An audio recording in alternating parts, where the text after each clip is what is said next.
and welcome. This is Mary Ellen McGonigal with your Friday afternoon MEM Edge show. And this is the show where we bring you where the action is in the broader markets and beyond. It's all about helping you prepare not only for next week, but beyond that. And last week, the beginning of the third quarter, we did see a bit of jumpiness. I'm going to share with you what took place. A couple of factors front and center as far as what moved the markets. I'll share that with you. And then also we'll take a look at the broader market index and see where did we close the week. Is there more sector rotation shaping up beneath the surface? Earnings season did start last week. We'll get a little bit into that as well. So first up, taking a look at some of the news from last week that drove price action. And first up was the fact that the yield on that 10-year treasury dipped back below that 4% level. It got down, actually, it did dip early in the week. And that was really good news for the markets, particularly for growth stocks. We did see yields raise or increase quite a bit last week, but they did ease in the beginning part of the week. We also did receive favorable inflation data, actually being viewed as quite pivotal. That CPI number did rise by the smallest amount in 2 years, and that was very good news. Later in the week, we did see PPI data, and that is going to be more on the manufacturing side and that wholesale pricing. We did see that increase nominally as well. So net, the thinking is that we have seen a nice slowdown in inflation, which could be here to stay. The only not great news is that we are still well below that 2% target number that the Federal Reserve would like to see. And unfortunately, with that, there's still uncertainty relative to the Federal Reserve's path for their interest rate policy at this point in time. It is shifting from believing we only have one more rate hike ahead to 2 on up. So that is going to remain quite a variable in the markets as far as driving price action. Next week, we are going to get June retail sales numbers, also industrial production and leading indicators. Home building confidence is also going to be reported next week as well. So let's go ahead from here and take a look at the S&P 500. I'll share with you what to be on the lookout for going forward. Here we are with the daily price chart of the S&P 500. A couple of items to point out to you is that we did close just above the most recent area of possible upside resistance at that 4510 level, which is good news. We do have that RSI back up here in positive territory. However, it has now dipped into the overbought position. So we will want to keep an eye on that. Historically, when we get into that overbought with that RSI above 70, you can see, I'm blowing the chart up a little here, that we will have a tendency for a pullback. However, as the markets continue to broaden out, whether it is the S&P or the NASDAQ, we are seeing those pullbacks being much more short-lived. So that's one metric to keep an eye on. Also down below, we have the MACD. I'm just going to take a minute here and shift that to the stochastics, and that is because the stochastics are faster moving, and they are, for my work, much more relevant when you're following these broader market indices that tend to lumber as opposed to individual stocks. So here we are with the stochastics also in positive territory, trending higher. So net, we are in good standing with the broader markets. The only concern, and I will talk more about this with my MEM Edge report on Sunday, is the relative position of the S&P to this 10-day simple moving average. We are a bit stretched. So beyond that, let's take a look at the underlying 11 sectors in the S&P 500, and I'll share with you what we did see take place last week. And on the weekly basis, consumer discretionary up here at the forefront. From here, I do want to go ahead and share with you this candle glance view, and that is a 2-month daily price chart view. I've added an RSI. We want to see where is that relative outperformance taking place, and sorted it in descending order. So as we saw in the prior screen, we do see consumer discretionary up here at the forefront. And this is all about that reduced interest rate backdrop that took place last week.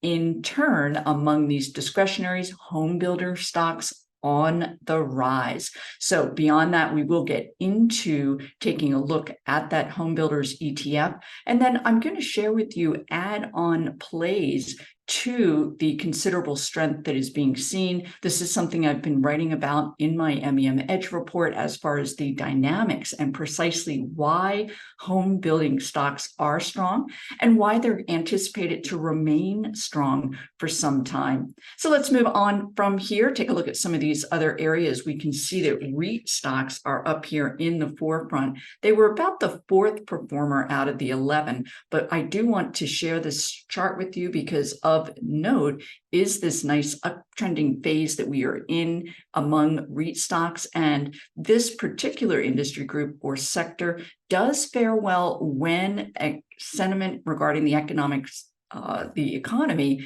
is strong. So pockets of strength shaping up there. Moving along, you also do want to be aware industrials are continuing to charge to new highs. Again, some of the more vibrant areas in here are going to be home building related, but there are other areas of strength shaping up as well. And also technology stocks almost up 3% last week. Superior strength in 2 areas that I'll share with you as we move forward, but remains in a very nice confirmed uptrend, not in an overbought position. Technology did underperform over the last 2 prior weeks, but I do have the MACD on the ETF, and we can see this nice black line poised to trade up above the red, and oftentimes that will signal a new uptrend. So nice price action there. Of course, you do also want to be aware of the weaker areas. Financial stocks did have a bit of a boost this week. This is the area that we saw most by way of earnings, although by and large, these large cap bank stocks that reported, it was not all good news. So you can see that we initially today had a rally and then a pullback among these financial stocks. From here, we are going to see a number of large banks report next week and an awful lot of smaller banks. So there's a lot that is being fleshed out among these banks with that recent financial crisis and what to be on the lookout for going forward. I'm going to talk about that this weekend as well. So let's go ahead and move on and share with you some of these weaker areas. And here we are with healthcare, and healthcare really has underperformed of late. There's a very sound reason for that. It has to do with Biden's IRA, Inflation Act, that is all about reducing the cost, particularly of drugs, in particular products, and that in turn is putting downward pressure on a number of pharmaceutical and other areas. But take a look, we did see a nice sharp rally today. As we move through, I'll share with you where that rally emanated from. And then also energy. Now, energy had been outperforming over the last 2 weeks. We did see a sharp decline, certainly today, so that energy was not up there in the forefront. It was actually the weakest area for the week. So this downtrend reversal attempt that had been shaping up with higher lows today is in the potential throes of failing. So keep a close eye on that. And let's go ahead from here and take a look at some of the underlying groups among those sectors that we just reviewed. Same concept, 2-month daily price chart view with that RSI. And here we are with one of the bigger outperformers. This is the software ETF, IGV, up 5.6% for the week. This is an area that can potentially be harmed in a rising interest rate environment. It will tend to be a bit harder hit.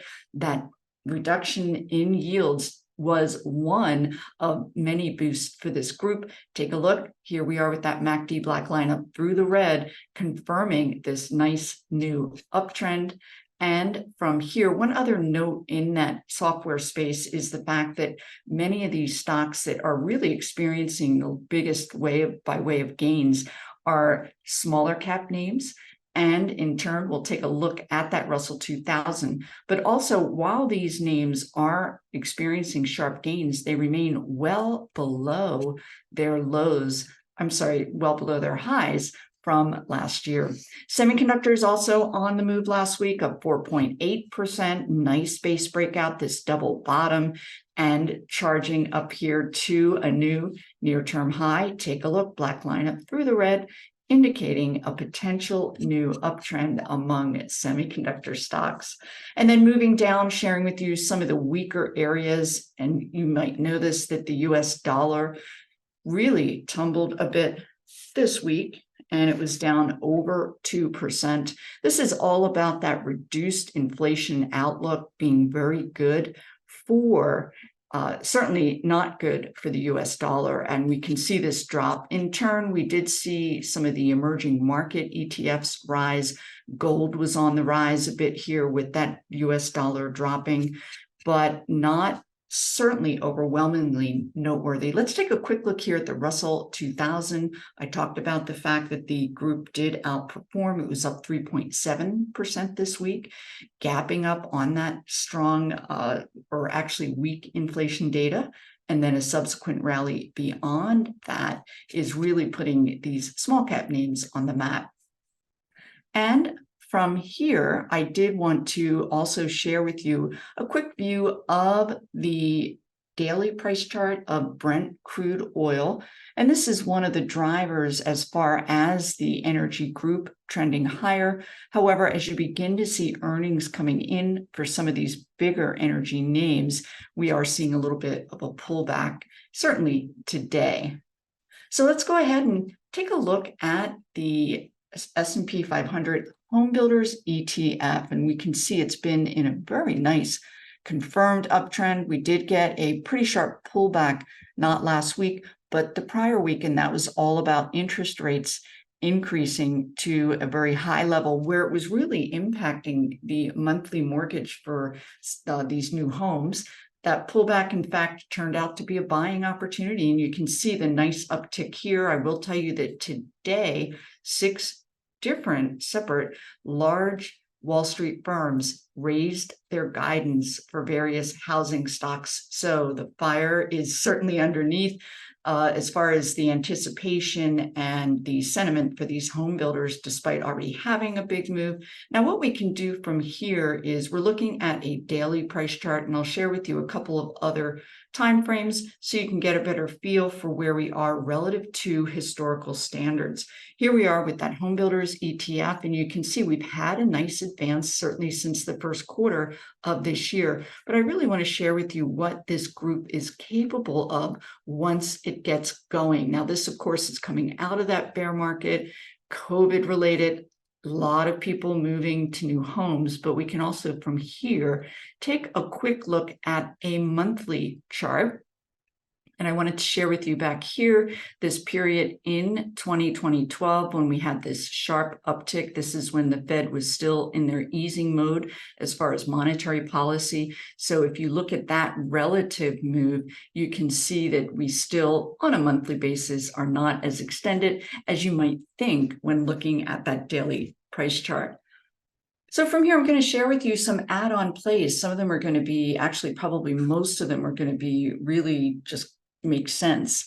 And first up here is Home Depot HD. This, of course, is a retail big box home goods related store.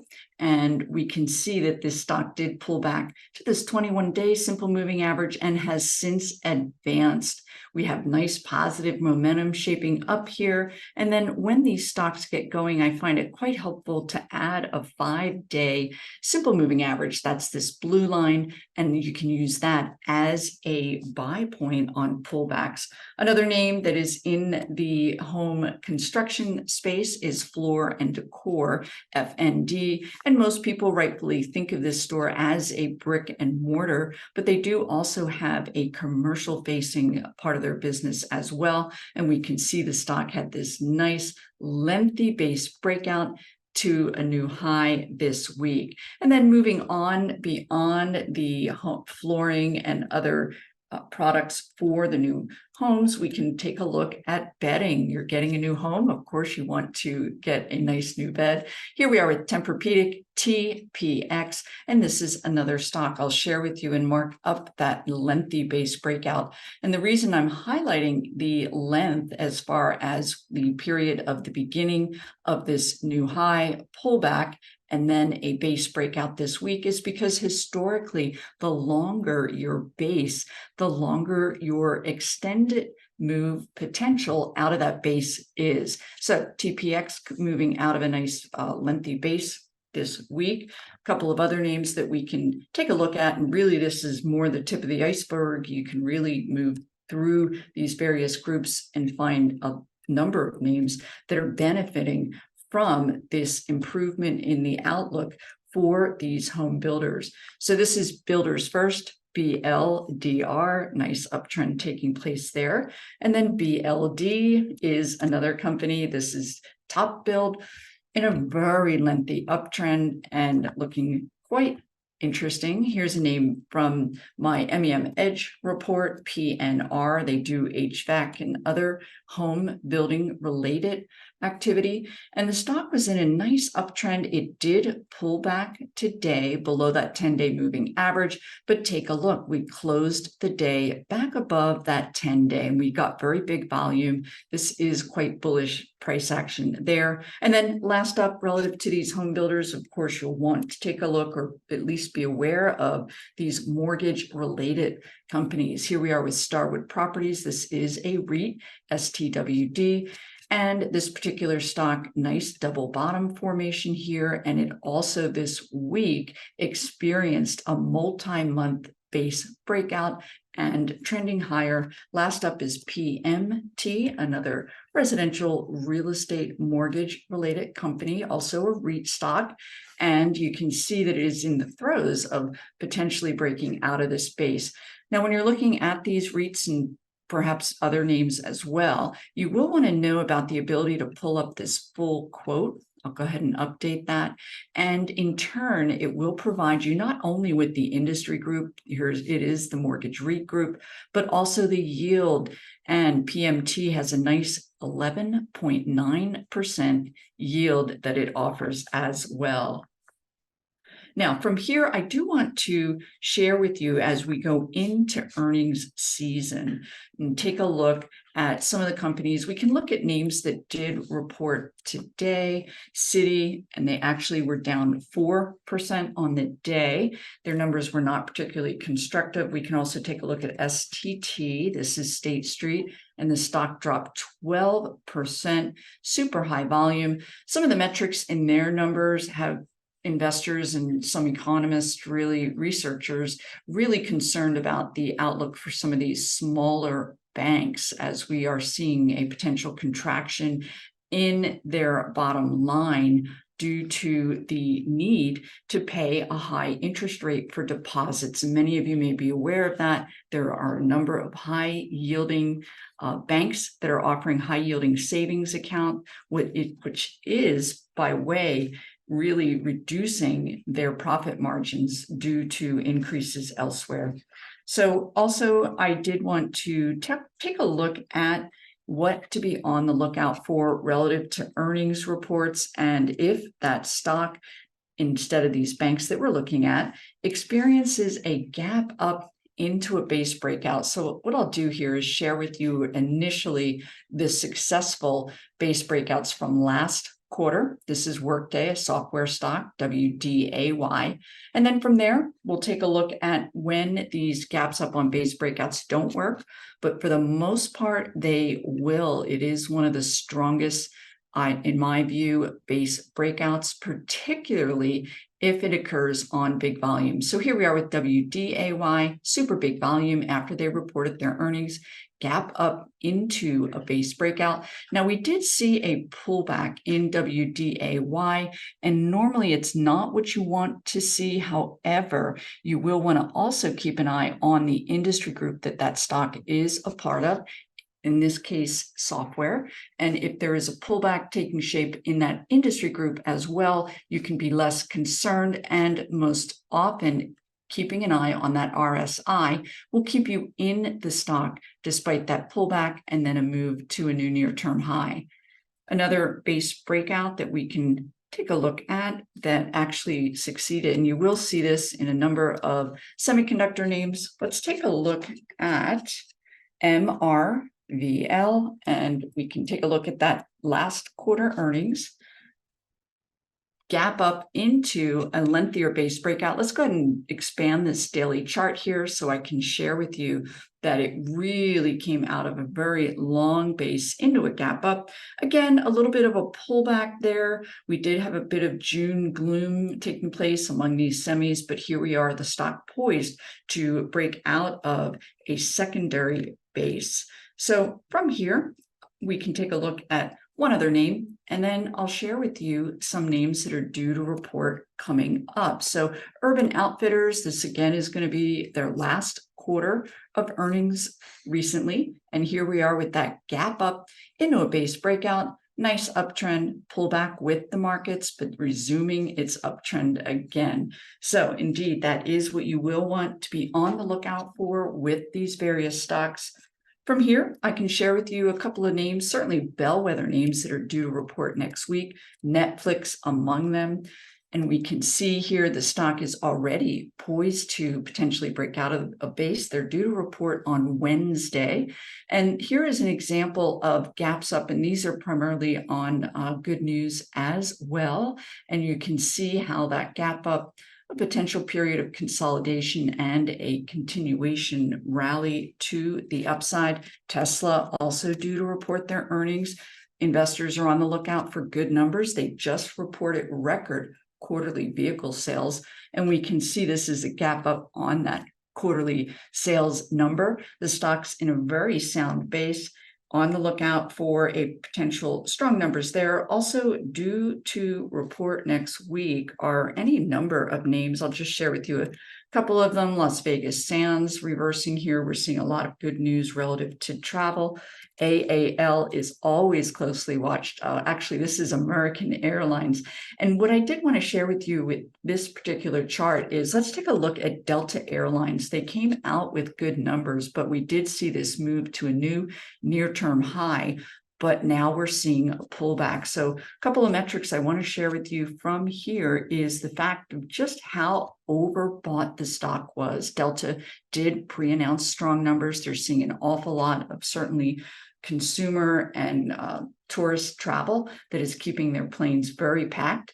And we can see this past week that we pulled back. Now with this, we did also experience that on very high volume. So from here, you will want to keep an eye, again, using this RSI as your metric and this moving average as support, because we are seeing a MACD potential rollover, which can indicate either a period of consolidation or further downside ahead. So let me share with you a couple of other names that are experiencing similar price action after having super big moves. First up is Carnival Cruise Lines, CCL. Again, very overbought coming into this week. We can see that the stock is at this time pulling back very orderly to this 21-day simple moving average.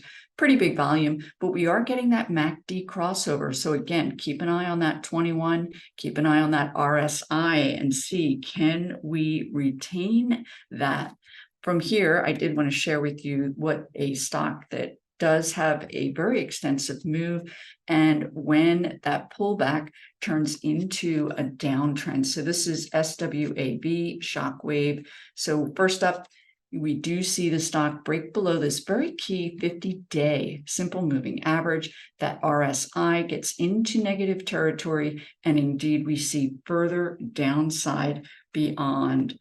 Now, I did want to also share with you one last area, and that is failed base breakouts versus true. And I don't know how much time I have for this, but we can certainly take a quick look here. I'll share with you CMG, and that is Chipotle, a nice stock that has been a big year-to-date winner. But let's take a look. Here we are with this base breakout that took place not last week, but the week before, and we are failing as that RSI trends below 50, and you can see that MACD also poised to turn lower as well. So names on that base breakout side that have worked: Adobe, and we can see Adobe ADBE. This is a great example of that gap up into a lengthier base breakout uptrend, and then a more recent base breakout that is seeing that nice MACD crossover. That's it for this week, everyone. I hope you have a fantastic weekend. I'm going to look for you again here next Friday.